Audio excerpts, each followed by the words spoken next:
어머니, 저희 요즘 조용히 지내고 싶어요. 반찬도 감사하지만 그냥 문 앞에 두시기만 해주세요. 말순의 가슴이 철렁 내려앉았습니다. 문 앞에 두고 가라니.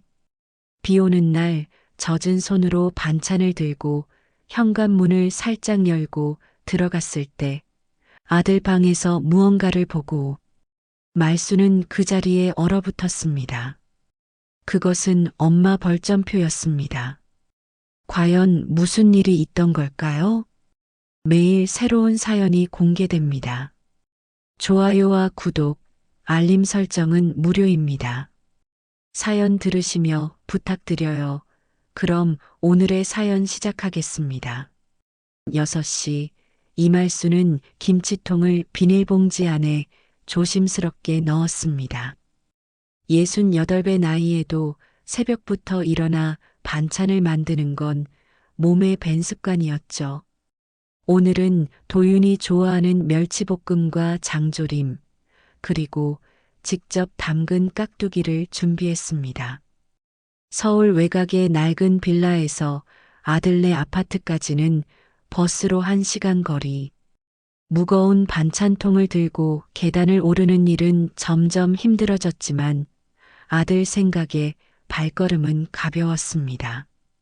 초인종을 누르니 곧 문이 열렸죠. 며느리 지수가 억지로 미소를 지으며 서 있었습니다. 어머님 오셨어요. 지수의 목소리엔 온기가 없었습니다. 말수는 반찬통을 내밀었죠. 너희가 좋아하는 거로 만들어 왔어. 냉장고에 넣어두면 일주일은 먹을 수 있을 거야. 지수는 반찬통을 받으며 한숨을 내쉬었습니다. 그 순간 도윤이 거실로 나왔죠. 41살의 아들은 언제부터인가 말순과 눈을 맞추지 않았습니다. 엄마 오셨네. 건조한 목소리였습니다. 예전엔 활짝 웃으며 맞아주던 아들이었는데 말순은 억지로 미소를 지었죠. 아침 먹었니? 같이 밥 한 번 먹을까? 저희 약속 있어요. 지수가 재빨리 대답했습니다. 도윤은 고개만 끄덕였죠. 말수는 할 말을 잃고 서 있었습니다. 그때 지수가 조심스럽게 입을 열었습니다. 어머님, 저희 요즘 조용히 지내고 싶어요. 반찬도 감사하지만 그냥 문 앞에 두시기만 해주세요. 말순의 가슴이 철렁 내려앉았습니다. 문 앞에 두고 가라니. 택배도 아니고 엄마가 만든 반찬을 문 앞에 두고 가라는 말이 무슨 뜻인지 알 수 없었죠. 내가 뭐 잘못했니? 도윤이 불편한 듯 시선을 돌렸습니다. 지수가 대신 대답했죠. 잘못하신 건 없어요. 그냥 저희가 좀 힘들어서요. 부부만의 시간이 필요하다고 할까요? 말수는 더 이상 말을 잇지 못했습니다. 현관문이 닫히고 엘리베이터를 타고 내려오는 동안 눈물이 차올랐죠. 빌라로 돌아오는 버스 안에서 말수는 계속 생각했습니다. 내가 너무 자주 갔나? 반찬이 입맛에 안 맞았나? 아니면 정말로 내가 폐가 되는 걸까? 집에 돌아와 빈 부엌을 보니 더욱 서글펐습니다. 남편이 세상을 떠난 지 10년. 도윤이 유일한 가족이었는데 이제 아들마저 말순을 밀어내고 있었습니다. 냉장고를 열어보니 혼자 먹기엔 너무 많은 반찬들이 가득했죠. 저녁 무렵 말순은 용기를 내어 도윤에게 문자를 보냈습니다. 아들아, 엄마가 뭘 잘못했는지 모르겠구나. 혹시 내가 너무 자주 가서 부담스러웠니? 엄마는 그저 너희가 잘 먹고 잘 지냈으면 하는 마음뿐이야. 답장은 오지 않았습니다. 밤이 깊어가도 휴대폰은 조용했죠. 말수는 잠들지 못하고 뒤척였습니다. 언제부터 아들과의 사이가 이렇게 멀어진 걸까? 결혼 초엔 분명 화목했는데 최근 1, 2년 사이 급격히 달라졌습니다. 다음 날 아침 말수는 다시 반찬을 만들기 시작했습니다. 습관이었죠. 하지만 이번엔 작은 통 하나에만 담았습니다. 문 앞에 두고 올 거니까 너무 많으면 부담스러울 테니까. 보름 후 말수는 아들네 아파트 현관 앞에 서 있었습니다. 비가 내리고 있었죠. 반찬통을 문 앞에 내려놓으려는데 손이 젖어 미끄러졌습니다. 통이 바닥에 떨어지며 큰 소리를 냈죠. 혹시나 하는 마음에 초인종을 눌렀지만 아무도 나오지 않았습니다.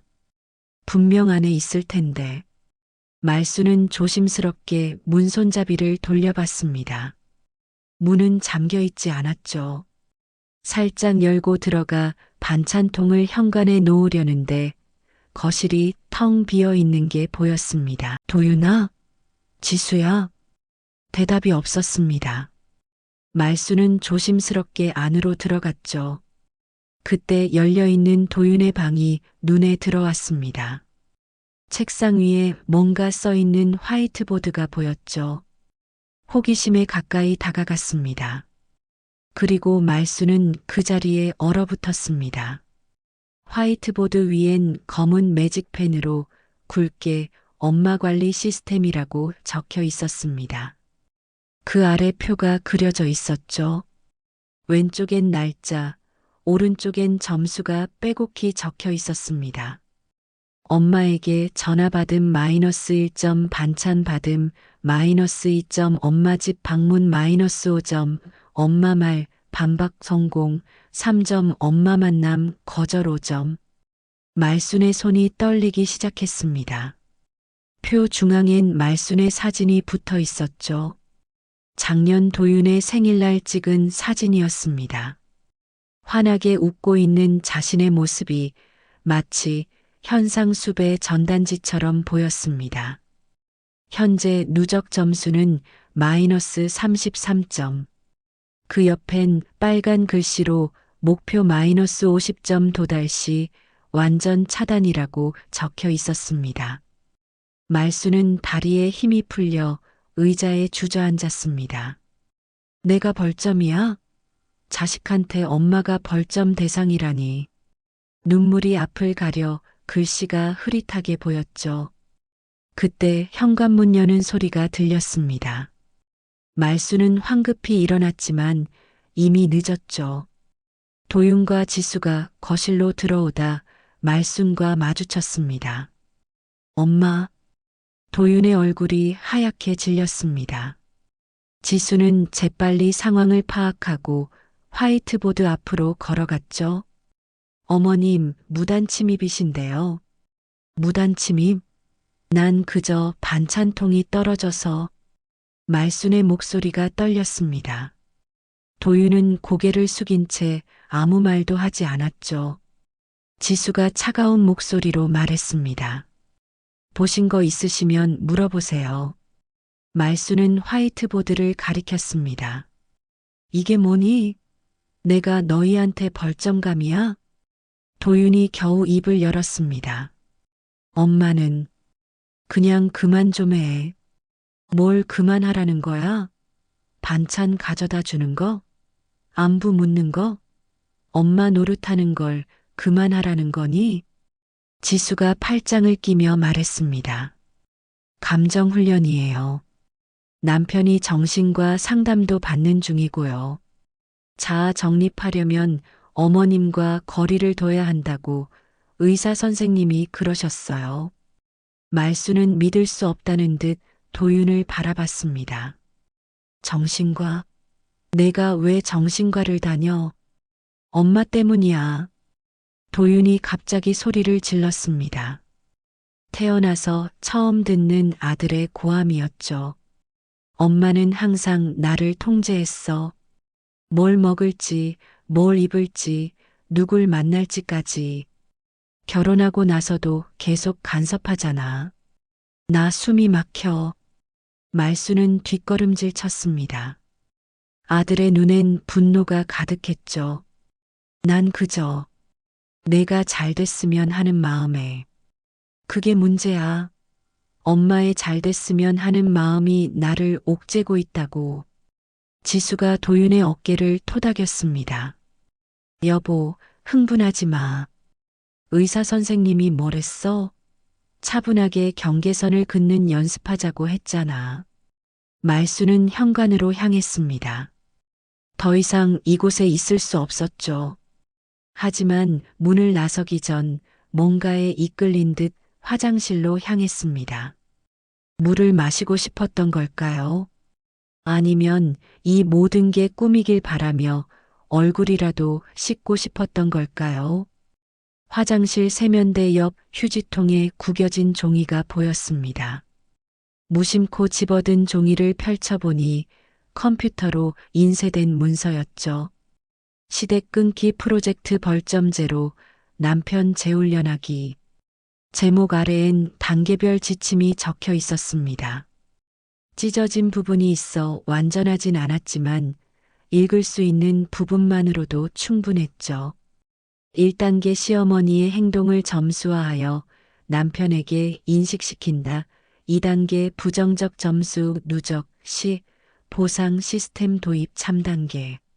남편이 스스로 시어머니를 거부하도록 유도 4단계 완전한 단절 후 새로운 가족관계 정립. 말수는 종이를 다시 구겨 주머니에 넣었습니다. 거실로 나오니 도윤과 지수가 소파에 앉아 있었죠. 지수가 먼저 말했습니다. 어머님, 오늘 보신 건 잊어주세요. 저희도 나름대로 노력하고 있어요. 말수는 아무 말 없이 현관을 나섰습니다. 비는 더 세차게 내리고 있었죠. 집으로 돌아오는 길 말수는 계속 생각했습니다.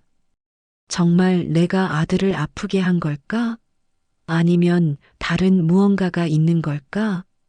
집에 도착해 젖은 옷을 갈아입고 말수는 주머니에서 구겨진 종이를 꺼냈습니다. 다시 한번 찬찬히 읽어봤죠.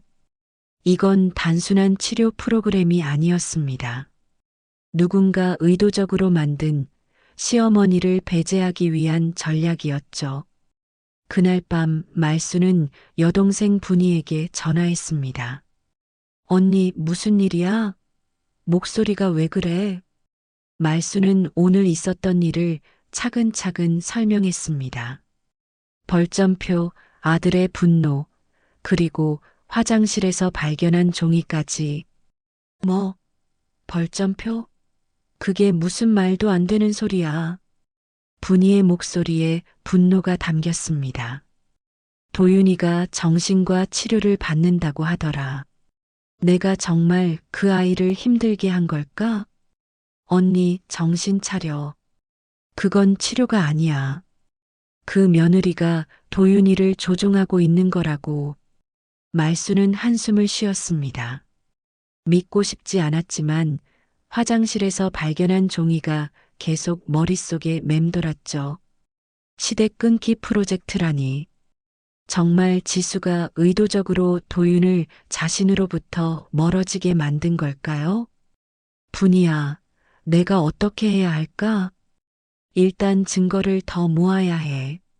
그리고 도윤이 정말 정신과 치료를 받고 있는지도 확인해 봐야 하고.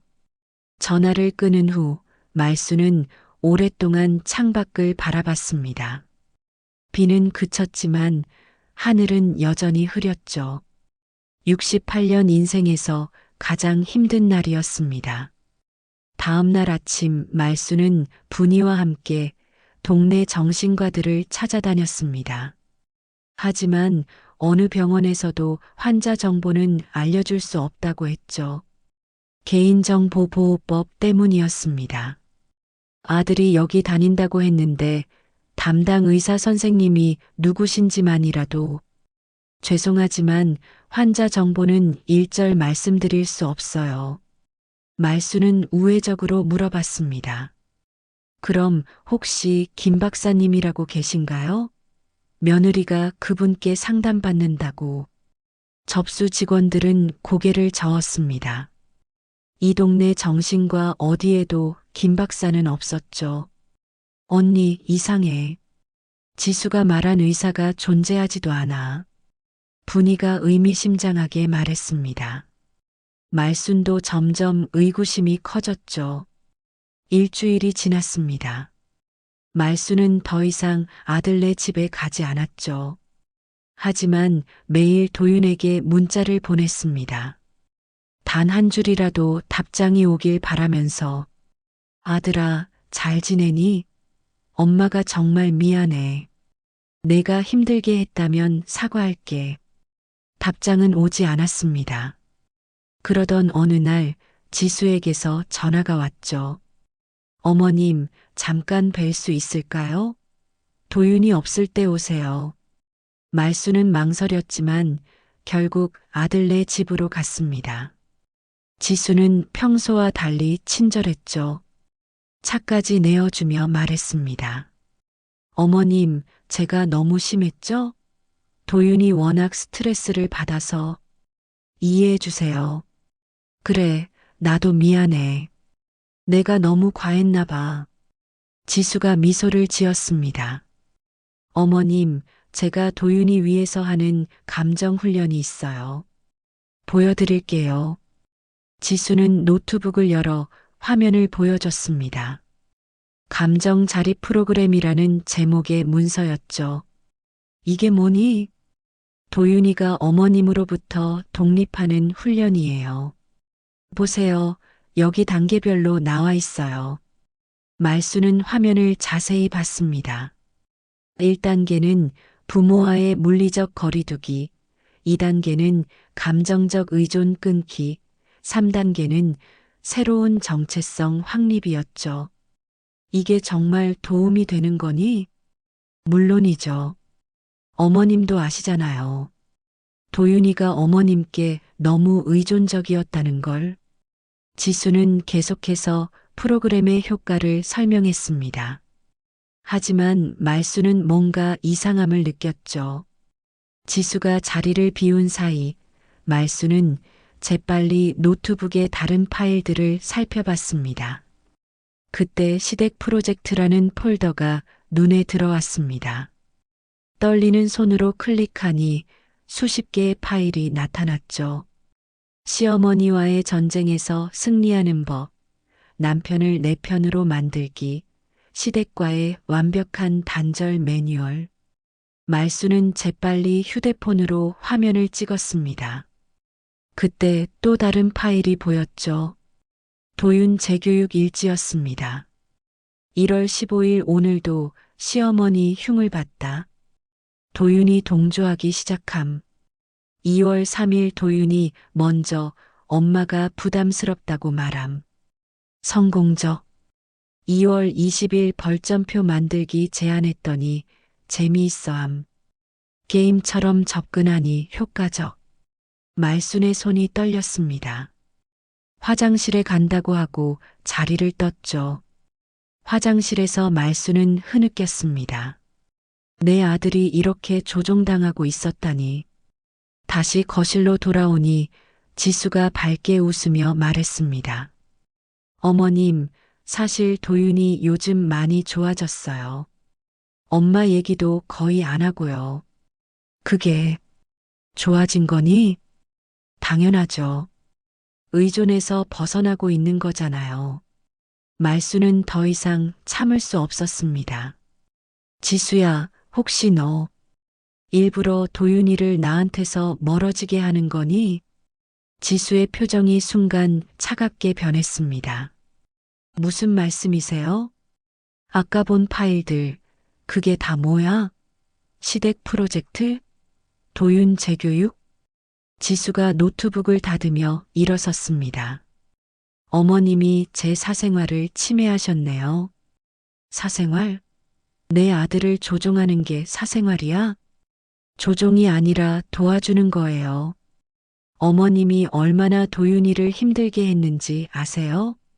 결혼 전부터 저한테 전화해서 도윤이 좋아하는 음식이 뭔지, 싫어하는 게 뭔지 물어보셨잖아요. 그게 다 통제예요. 통제. 말수는 할 말을 잃었습니다. 그저 아들을 위한 관심이었는데 그게 통제로 받아들여진 걸까요? 난 그저 어머님은 항상 그래요. 그저 아들을 위해서라고 하시지만 그게 얼마나 숨막히는지 아세요? 도윤이는 어머님 전화만 와도 한숨부터 쉬어요. 그때 현관문이 열렸습니다. 도윤이 들어왔죠. 말순과 지수가 대치하고 있는 모습을 보고 놀란 표정을 지었습니다. 무슨 일이야? 지수가 먼저 말했습니다. 어머님이 내 노트북을 몰래 보셨어. 그리고 내가 당신을 조종한다고 하시네. 도윤이 말순을 향해 돌아섰습니다. 그 눈엔 실망감이 가득했죠. 엄마, 정말이야? 도윤아, 들어봐. 지수가 말한 김 박사님은 이 동네 어느 병원에도 안 계시더라. 그리고 지수가 만든 파일들을 봤어. 시댁 끊기 프로젝트라는. 그만해. 도윤이 소리쳤습니다. 엄마는 정말 끝까지 이러실 거야? 내 아내를 의심하고 우리 사생활을 침해하고. 아들아, 난 너를 걱정해서 그 걱정이 날 죽이고 있어. 엄마 때문에 내가 얼마나 힘든지 알아? 결혼하고도 매일 엄마 눈치 보고 지수한테 미안하고. 이제 그만 좀 해.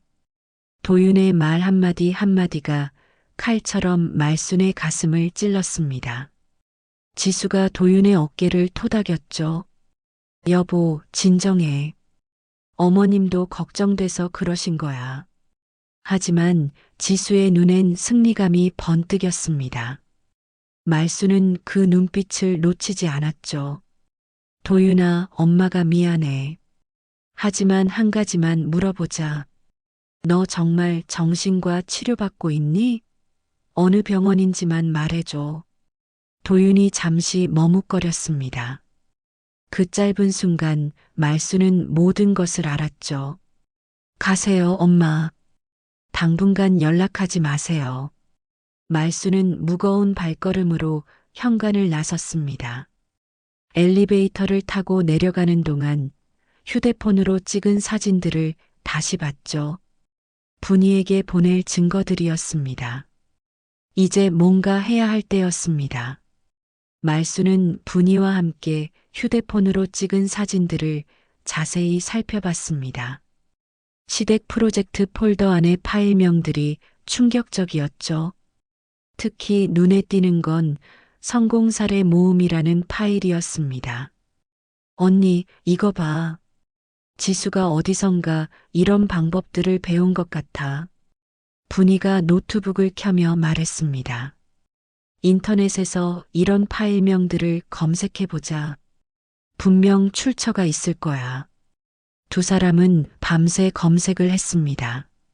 시댁 끊기, 시어머니 차단법, 남편 재교육 등의 키워드로 검색하니 놀라운 결과들이 나왔죠. 수십 개의 온라인 커뮤니티와 블로그들이 있었습니다. 그중 며느리 독립운동이라는 카페가 가장 활발했습니다. 회원 수만 3만 명이 넘었죠. 말수는 가입 신청을 했지만 승인이 나지 않았습니다. 기혼 여성만 가입 가능한가 봐. 내가 다른 계정으로 해볼게. 분이가 젊은 며느리인 척 가입 신청을 하니 곧 승인이 났습니다. 카페 안은 충격의 연속이었죠. 시어머니 벌점표 양식 공유합니다. 남편 감정훈련 3개월 성공기 시댁과 완전 단절 후 행복한 일상. 게시글들을 읽어보니 패턴이 비슷했습니다. 먼저 남편의 정신 건강을 빌미로 시작해서 점차 시어머니를 악마화하고 최종적으로는 완전한 단절을 이끌어내는 방식이었죠. 언니, 여기 봐. 독립만세라는 아이디가 쓴 글이야. 분이가 가리킨 글을 보니 말순의 상황과 너무나 비슷했습니다. 드디어 시어머니와 완전 단절 성공, 벌점표 만들어서 남편에게 보여주니 효과 만점이었어요. 지금은 전화번호도 바꾸고 이사까지 했답니다. 남편도 처음엔 망설였지만 이제는 완전 제 편이에요. 댓글들도 가관이었습니다. 축하해요. 저도 언니 방법 따라하고 있어요. 벌점표 양식 공유해 주실 수 있나요? 시어머니 사진 붙이는 거 진짜 효과적이네요. 말수는 분노가 치밀어 올랐습니다. 자신의 고통이 이들에게는 성공담이 되어 있었죠. 분이야, 이 독립만세가 지수인 것 같아. 글 쓰는 스타일이 비슷해. 맞아. 그리고 시기도 딱 맞아떨어져. 그때 분이가 또 다른 발견을 했습니다. 언니, 이 카페에 감정 코칭 가계부라는 게 있어. 다운로드 해보니까 엑셀 파일인데 여기 작성자 정보에 이메일이 남아있어. 이메일 주소의 앞부분이 지수의 영문 이름과 일치했습니다. 확실한 단서였죠. 다음날 말수는 도윤이 다니던 회사를 찾아갔습니다. 인사팀장과의 면담을 요청했죠. 어머님, 도윤 씨가 갑자기 사직한 건 저희도 당황스러웠어요. 15년 근속 직원이 하루아침에. 혹시 사직 사유를 들으셨나요? 개인 사정이라고만 하더라고요. 퇴직금도 계좌이체로 처리하고 마지막 인사도 없이 갔어요. 말수는 더 불안해졌습니다. 그때 인사팀장이 조심스럽게 말했죠. 사실 좀 이상한 게 있었어요. 퇴직금 수령 계좌가 도윤 씨 명의가 아니더라고요. 배우자 동의서가 있어서 처리하긴 했지만. 지수 씨 계좌였나요? 네, 맞아요. 부부니까 문제 없다고 생각했는데. 집으로 돌아온 말수는 머리가 복잡했습니다. 도윤의 재산이 모두 지수에게로 넘어가고 있었죠. 이건 단순한 며느리의 시댁 끊기가 아니었습니다. 그날 저녁 분이가 다시 찾아왔습니다. 표정이 심각했죠. 언니, 내가 지수 주변을 좀 알아봤어. 지수가 결혼 전에 다른 집안에서도 비슷한 일이 있었대. 무슨 말이야? 지수가 예전에 약혼했던 남자가 있었는데 그 집안하고도 완전히 단절시켰다가 결국 파혼했대. 그때도 남자가 정신과 치료받는다면서 사라졌다고. 말수는 소름이 돋았습니다. 그럼 지수는 처음부터 이런 수법을 쓴 건가? 그 남자는 지금 어떻게 됐어?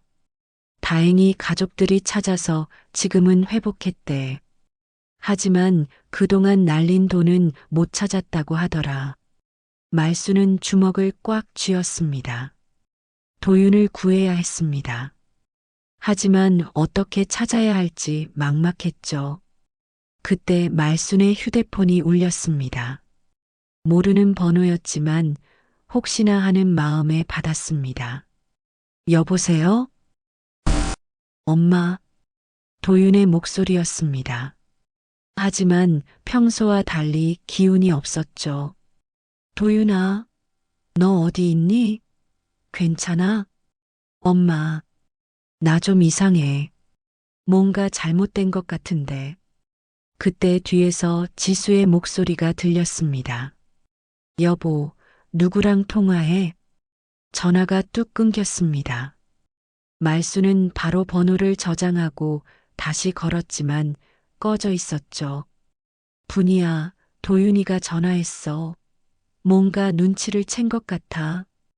번호 추적해보자. 그리고 언니, 이제 정말 적극적으로 나서야 해. 말수는 결심했습니다. 온라인 커뮤니티의 증거들, 도윤의 재산 이동 내역, 그리고 지수의 과거. 이 모든 걸 가지고 싸워야 했습니다. 며칠 후, 말수는 변호사를 찾아갔습니다. 그동안 모은 모든 자료를 보여줬죠. 이건 심각한 사안입니다. 경제적 착취와 정신적 학대가 의심되네요. 일단 아드님을 찾는 게 우선입니다. 어떻게 찾을 수 있을까요? 휴대폰 위치 추적이나 카드 사용 내역을 확인해 봐야 합니다. 가족이시니 실종 신고도 가능하고요. 말수는 희망을 가졌습니다. 아직 늦지 않았다고, 도윤을 구할 수 있다고 믿었죠. 변호사와의 상담 후 말수는 본격적으로 움직이기 시작했습니다. 먼저 경찰서에 실종 신고를 했죠. 하지만 경찰의 반응은 미온적이었습니다. 어머님, 성인 아들이 부인과 함께 이사 간 건 실종이 아니에요. 본인 의사로 연락을 안 하는 거면 저희가 개입하기 어렵습니다. 하지만 재산을 다 빼돌리고 있어요. 그리고 아들이 전화했을 때 뭔가 이상하다고. 금전 문제는 민사소송으로 해결하셔야 해요. 일단 아드님이 위험에 처했다는 구체적인 증거가 있으면 다시 오세요. 말수는 실망했지만 포기하지 않았습니다. 분이와 함께 도윤을 찾을 방법을 고민했습니다. 그때 말순이 떠올린 게 있었죠. 도윤이 예전에 만든 가족 카드. 말순도 가족 카드를 가지고 있었고 사용 내역을 조회할 수 있었습니다. 다행히 도윤이 아직 그 카드를 해지하지 않았더군요. 최근 사용 내역을 확인해 보니 경기도 용인 쪽에서 결제한 기록이 있었습니다. 경기도 용인 쪽에서 사용된 기록이 있네요. 마트랑 약국에서요. 용인이라 거기 지수 친정이 있지 않나? 분이가 기억해냈습니다. 결혼식 때 지수 부모님이 용인에 산다고 했었죠. 둘은 곧바로 용인으로 향했습니다. 카드가 사용된 마트부터 찾아갔죠. 다행히 직원 중 한 명이 도윤을 기억했습니다. 아, 그분이요? 일주일에 두세 번 오세요. 항상 혼자 오시고 좀 멍한 표정이었어요. 혼자요? 부인은 안 왔나요? 한 번도 못 봤어요. 그분 항상 컵라면이랑 김밥만 사가시던데. 말순의 마음이 아팠습니다. 도윤이 제대로 먹지도 못하고 있는 것 같았죠. 마트에서 나온 두 사람은 주변을 수소문했습니다. 그러다 작은 원룸촌을 발견했죠. 관리사무소에 들러 물어보니 뜻밖의 정보를 얻었습니다. 최근에 입주한 부부요? 아, 203호 말씀하시는군요. 남자분은 자주 보는데 여자분은 거의 안 보여요. 말순의 심장이 빠르게 뛰었습니다. 드디어 도윤을 찾은 것 같았죠. 203호가 어디인가요? 저기 2층이에요. 근데 찾아가실 거면 조심하세요. 가끔 싸우는 소리가 들린다고 하더라고요. 말순과 분이는 조심스럽게 2층으로 올라갔습니다. 203호 앞에 선이 안에서 TV 소리가 들렸죠. 말순이 초인종을 눌렀습니다. 한참 후 문이 열렸습니다. 수염이 덥수룩하게 자란 도윤이 서 있었죠. 눈은 초점이 없었고 볼은 홀쭉했습니다. 엄마. 도윤이 말순을 보고 놀란 표정을 지었습니다. 그때 안에서 지수의 날카로운 목소리가 들렸죠. 누구야? 왜 문 열어? 지수가 나와 말순을 보더니 얼굴이 굳었습니다. 어떻게 여기를 찾으셨어요? 내 아들을 찾아온 게 잘못이야? 도윤아, 같이 가자. 엄마랑 집에 가자. 도윤이 멍하니 서 있자 지수가 도윤의 팔을 잡았습니다. 여보, 들어가. 어머님은 그만 돌아가세요. 안 돼. 도윤아, 정신 차려. 이게 정상이야? 회사도 그만두고 이런 데서 숨어 지내는 게. 그때 도윤이 작은 목소리로 말했습니다. 엄마, 나 좀 이상해. 맨날 머리가 멍하고 기억이 잘 안 나. 지수가 재빨리 끼어들었습니다. 약 부작용이야. 의사 선생님도 그러셨잖아. 시간이 지나면 나아진다고. 말순이 도윤에게 다가가려 하자 지수가 막아섰습니다. 경찰 부를 거예요. 주거침 입으로. 불러. 나도 할 말 있어. 내 아들 재산 다 빼먹고 세뇌시키고. 그때 분이가 휴대폰을 들어보였습니다. 다 녹음했어. 도윤이가 이상하다고 한 것도, 약 먹인다는 것도. 이거 가지고 경찰서 가면 누가 더 불리할까? 지수의 얼굴이 창백해졌습니다. 말수는 그 틈을 타 도윤에게 다가갔죠. 아들아, 엄마야. 정신 차려. 뭔가 잘못됐다는 거 너도 알잖아. 도윤의 눈에서 눈물이 흘렀습니다. 엄마, 미안해. 내가 왜 이랬는지 모르겠어. 괜찮아, 괜찮아. 이제 집에 가자.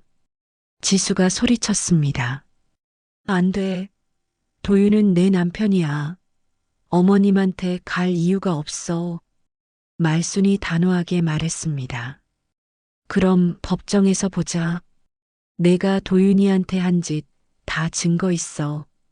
온라인 커뮤니티에 자랑한 글들, 재산 빼돌린 기록, 가짜 정신과 치료. 다 있어. 지수가 흠칫했습니다. 무슨 증거? 독립만세 아이디가 너 맞지? 며느리 독립운동 카페에 쓴 글들 다 캡처했어. 내가 만든 벌점표 양식도 감정 코칭 가계부도 다 있고. 분이가 거들었습니다. 그리고 내전 약혼자 집안도 만났어. 거기서도 똑같은 수법 썼다며? 이번엔 안 통해. 지수는 더 이상 할 말이 없는 듯 입을 다물었습니다. 말수는 도윤의 손을 잡았죠. 가자, 아들아. 이제 엄마가 지켜줄게. 도윤이 고개를 끄덕였습니다. 하지만 걸음이 비틀거렸죠. 분명 무언가 약을 먹고 있는 것 같았습니다. 잠깐만요. 지수가 갑자기 차분한 목소리로 말했습니다. 이 사람 짐이라도 챙겨가세요. 그리고 이것도요. 지수가 서랍에서 봉투를 꺼냈습니다. 약봉지들이 들어 있었죠. 신경안정제예요. 의사 처방 받은 거니까 계속 먹어야 해요.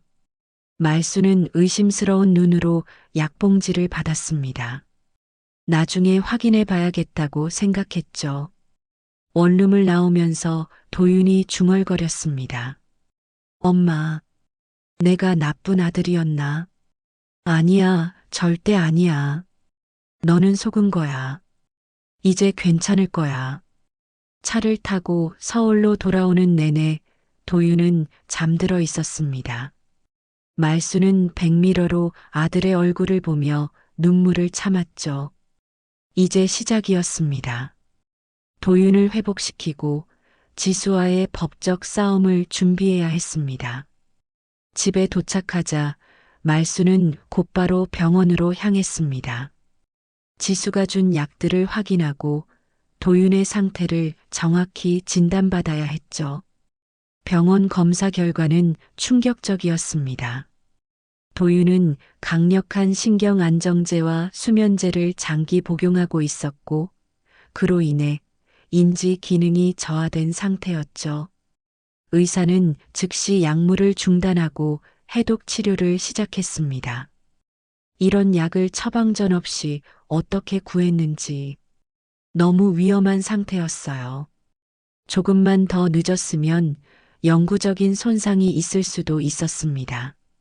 말수는 분노했습니다. 지수가 도윤을 약물로 통제하고 있었던 것이죠. 변호사는 이것이 중요한 증거가 될 거라고 했습니다. 2달 후 드디어 재판이 시작됐습니다. 말수는 도윤의 법정 대리인으로 지수를 고소했죠. 횡령, 사기, 상해 등 여러 혐의가 적용됐습니다. 재판장님, 피고인은 계획적으로 남편을 고립시키고 재산을 탈취했습니다. 여기 증거가 있습니다. 말순 측 변호사가 증거를 제출했습니다. 온라인 커뮤니티 게시글, 재산 이동 내역, 그리고 약물 검사 결과까지. 지수 측 변호사가 반박했습니다. 피고인은 남편의 정신 건강을 위해 노력했을 뿐입니다. 시어머니의 강압적 양육 때문에 남편이 고통받았고 그것을 치료하려 했던 것입니다. 지수가 일어나 호소했습니다. 저는 도윤을 사랑했어요. 하지만 시어머니가 너무 집착하셔서 도윤이 숨을 못 쉬겠다고 했어요. 저는 그저 도와주려고. 그때 말순이 조용히 손을 들었습니다. 재판장님, 제가 준비한 증거물이 있습니다. 보여드려도 될까요? 재판장이 허락하자 말순 측 변호사가 USB를 제출했습니다. 이것은 피고인이 가입한 온라인 커뮤니티에서 직접 작성한 글들을 캡처한 것입니다. 그리고 피고인의 노트북에서 발견한 파일들입니다. 화면에 지수가 독립만세라는 아이디로 쓴 글들이 나타났습니다. 시어머니 벌점표 만들기 성공. 남편이 게임처럼 재미있어 해요. 3개월 만에 시어머니와 완전 단절 성공기 남편 재교육 일지 마이너스 어떻게 시어머니를 미워하게 만들었나? 법정이 술렁였습니다. 더 충격적인 건 지수의 노트북에서 발견한 동영상이었죠. 화면엔 지수가 휴대폰으로 촬영한 영상이 나왔습니다. 도윤이 멍한 표정으로 앉아 있고 지수가 말하는 모습이었죠. 자, 다시 한번 따라해봐. 엄마는 나를 힘들게 하는 사람이다. 엄마는 나를 힘들게 하는 사람이다. 좋아. 그럼 이제 나는 엄마가 없어도 행복하다 해봐. 나는 엄마가 없어도 행복하다. 영상 속 도윤의 눈은 초점이 없었습니다. 분명 약물의 영향을 받은 상태였죠. 검사가 추가 증거를 제출했습니다. 피고인은 온라인에서 불법으로 향정신성 의약품을 구매했습니다. 여기 거래 내역이 있습니다. 그리고 이 약들을 남편에게 몰래 투약한 정황도 포착됐습니다. 이어서 도윤이 증인석에 섰습니다. 해독 치료 후 많이 회복된 상태였죠. 처음엔 정말 제가 엄마 때문에 힘든 줄 알았어요. 지수가 계속 그렇게 말했고 저도 그렇게 믿게 됐죠. 하지만 약을 먹은 후부터는 제 생각이 아니었어요. 구체적으로 어떤 느낌이었나요? 머리가 멍하고 무기력했어요. 지수가 하는 말에 반박할 힘이 없었죠. 엄마를 미워해야 한다고 하면 그냥 그런가 보다 했고 연락을 끊으라고 하면 그렇게 했어요. 제 의지가 아니었습니다. 도윤의 목소리가 떨렸습니다. 가장 무서웠던 건 어느 순간 정말로 엄마가 미워지기 시작했다는 거예요. 제 감정인지 주입된 감정인지 구분이 안 됐어요. 재판장이 지수에게 물었습니다. 피고인, 이 영상과 증거들에 대해 해명할 게 있습니까? 지수는 여전히 억울하다는 표정을 지었습니다. 저는 정말 도윤을 위한 거였어요. 시어머니의 과도한 간섭 때문에 도윤이 자립하지 못하고 있었어요. 저는 그걸 도와준 거예요. 그때 뜻밖의 증인이 나타났습니다. 지수의 전 약혼자였죠. 저도 똑같은 일을 당했습니다. 지수 씨는 저와 제 가족을 갈라놓으려고 온갖 방법을 썼어요. 다행히 제 누나가 이상함을 눈치채고 저를 구해줬죠. 그는 당시 지수가 썼던 수법을 상세히 증언했습니다. 도윤의 경우와 놀라울 정도로 비슷했죠. 마지막으로 전문가 증인이 나왔습니다. 정신과 전문이었죠. 이런 방식은 전형적인 가스라이팅입니다. 약물을 이용해 피해자의 인지 능력을 떨어뜨리고 반복적인 세뇌로 자아를 파괴하는 것이죠. 매우 악질적인 정신적 학대입니다. 재판부는 휴정을 선언했습니다. 1시간 후 판결이 내려졌죠. 피고인 지수는 사기, 횡령, 약사법 위반, 상해 등의 혐의가 모두 인정됩니다. 특히 약물을 이용한 정신적 학대는 매우 중대한 범죄입니다. 피고인을 징역 5년에 처합니다. 지수는 그 자리에 주저앉았습니다. 반면 말수는 안도의 한숨을 쉬었죠. 재판이 끝난 후 도윤이 말순에게 다가왔습니다. 엄마, 정말 미안해. 내가 엄마를 그렇게 대했는데. 괜찮아. 내 잘못이 아니야. 이제 다 끝났어. 말수는 아들을 꼭 안았습니다. 도윤의 눈에서 눈물이 흘렀죠. 엄마, 나 다시 시작하고 싶어. 회사도 다시 다니고 제대로 살고 싶어. 그래, 천천히 하자. 엄마가 옆에 있을게. 법원을 나서며 도윤이 말했습니다. 엄마, 그 벌점표 있잖아. 이제 거꾸로 만들어 볼까? 엄마한테 고마운 점수 매기는 걸로. 말수는 웃으며 고개를 저었습니다. 점수 같은 건 필요 없어. 우리 사이에 점수가 왜 필요하니? 그냥 가족이면 충분해. 재판이 끝나고 6개월이 지났습니다. 도윤은 말순의 집에서 함께 지내며 회복에 전념했죠. 처음엔 악몽에 시달리고 불안해했지만 꾸준한 상담과 가족의 사랑으로 조금씩 나아지고 있었습니다. 어느 날 아침 말순이 부엌에서 아침을 준비하고 있을 때 도윤이 들어왔습니다. 엄마, 오늘 면접 있어. 말순의 얼굴이 밝아졌습니다.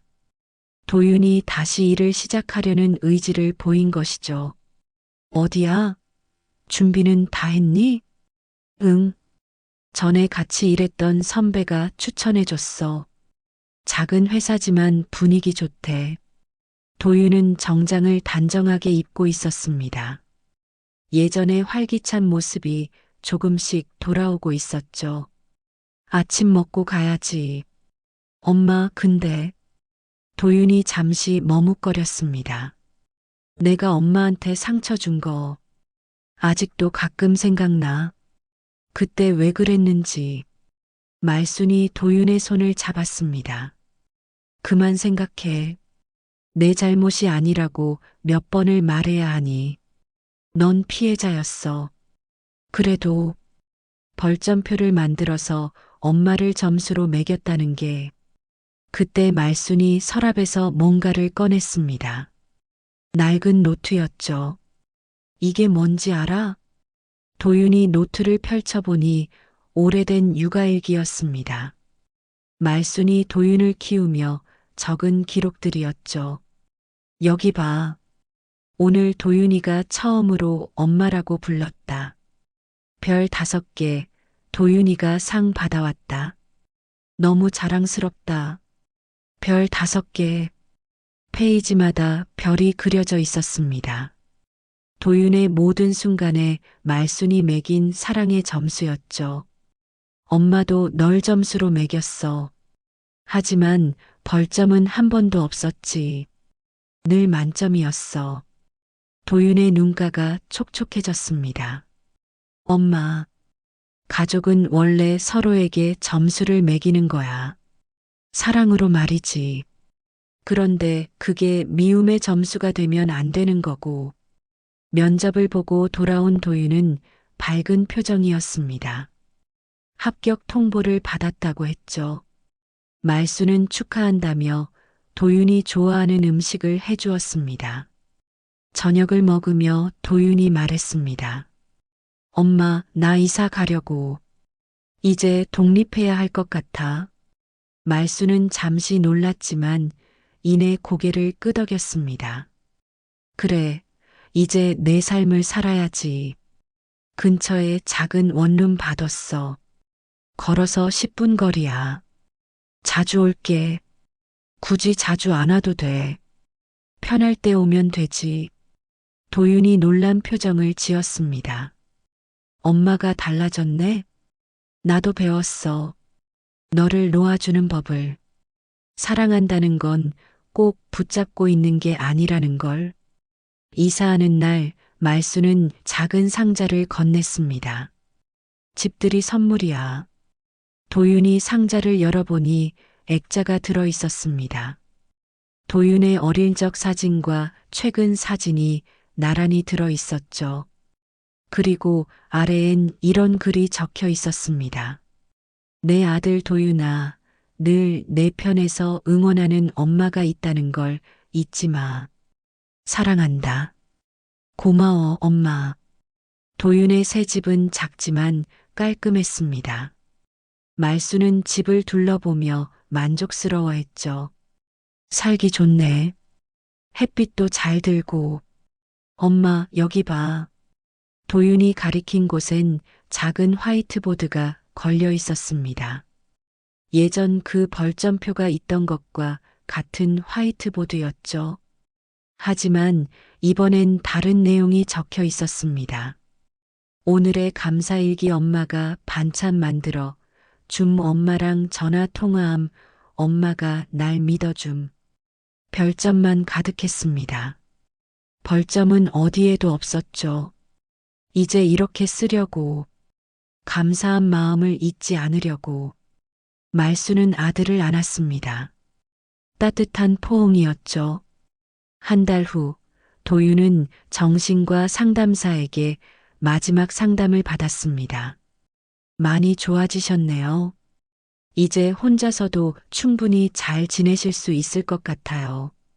선생님, 가끔 아직도 그때 일이 꿈에 나타나요. 제가 엄마를 밀어냈던 기억이. 트라우마는 쉽게 사라지지 않아요. 하지만 도윤 씨는 이미 그것을 극복하고 계세요. 어머니와의 관계도 건강하게 회복했고요. 네, 엄마가 정말 많이 기다려주셨어요. 상담을 마치고 나온 도윤은 말순에게 전화했습니다. 엄마, 나야. 오늘 상담 끝났어. 이제 정말 괜찮대. 잘 됐네. 축하해, 아들아. 엄마, 이번 주말에 시간 있어? 같이 밥 먹자. 내가 살게. 그래, 좋지. 주말, 도윤은 말순을 데리고 레스토랑에 갔습니다. 특별한 날은 아니었지만 그저 함께하고 싶었죠. 엄마, 내가 하고 싶은 말이 있어. 뭔데? 앞으로는 일주일에 한 번씩 만나자. 억지로가 아니라 서로 보고 싶어서. 그리고 명절이나 생일 같은 날도 부담 갖지 말고 편하게 지내자. 말순이 웃었습니다. 좋아. 그게 더 좋겠다. 그리고 나중에 다시 결혼하게 되면 엄마가 봐줘. 내 눈만 믿으면 안 될 것 같아. 두 사람은 웃었습니다. 아픈 과거였지만 이제는 농담으로 할 수 있을 만큼 치유됐죠. 식사를 마치고 나오며 도윤이 말했습니다. 엄마, 사실 내가 진짜 미안한 게 있어. 또 무슨 미안한 얘기야. 엄마가 해준 반찬들. 정말 맛있었는데 그때는 왜 그렇게 부담스러웠는지. 요즘은 그 반찬들이 그리워. 언제든 해줄 수 있어. 말만 해. 일주일에 한 번? 너무 많나? 딱 좋지. 집으로 돌아가는 길 말수는 생각했습니다. 점수로 매기는 관계가 아닌 있는 그대로 받아들이는 관계. 그것이 진짜 가족이라는 걸 이제야 깨달았다고. 도윤의 집 화이트보드는 이제 감사일기로 가득 찼습니다. 별 5개짜리 일상들이 빼곡히 적혀 있었죠. 그리고 가장 최근에 적힌 문장은 이것이었습니다. 엄마가 나를 놓아주면서도 사랑해줌. 벌점표는 사라지고 그 자리엔 감사와 사랑이 채워졌습니다. 말순과 도윤, 두 사람은 이제야 진정한 가족이 되는 법을 배웠습니다. 서로를 점수로 재단하지 않고 있는 그대로 사랑하는 법을 말이죠. 오늘도 귀한 시간 내어 함께 해주셔서 감사합니다. 사연이 좋으셨다면 구독 한번, 좋아요 한번, 그리고 짧은 댓글 하나가 큰 힘이 됩니다. 다음 이야기에서도 따뜻한 마음으로 찾아뵐게요.